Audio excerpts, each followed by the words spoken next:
बहुत समय पहले की बात। एक नगर में एक व्यापारी रहता था। वो उस नगर के सबसे बड़ा व्यापारी बन चुका था।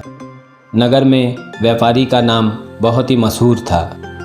व्यापारी बहुत ही दान पुण्य का काम करता था, लेकिन उस व्यापारी का सबसे खराब आदत था कि वो सब कुछ उधारी में ही करता था। उस नगर में व्यापारी का 10 घर था, लेकिन सारे उधार के। 20 रथ था, लेकिन वो भी उधार के।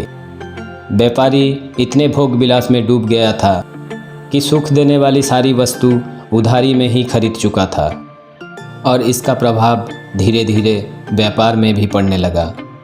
और एक दिन ऐसा आ ही गया जब व्यापारी को कमाई से ज़्यादा खर्च होने लगा और व्यापारी पूरी तरह से कंगाल हो गया।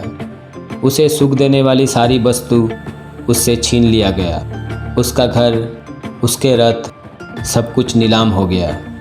व्यापारी बहुत ही चिंतित होकर पागलों की तरह इधर उधर भटकने लगा, और ऐसे ही घूमते घूमते वो एक साधु के पास पहुंचा और उस साधु को अपनी सारी घटना बताया।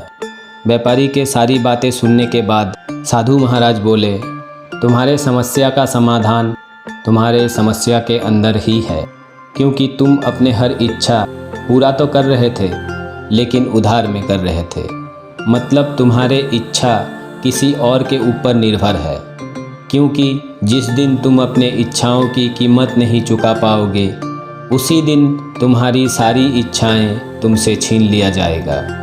और दूसरे तरफ तुम अगर अपने हैसियत के हिसाब से अपने इच्छाओं को पूरा करते, तो उस इच्छाओं से मिली सुख तुमसे कोई छीन नहीं पाता।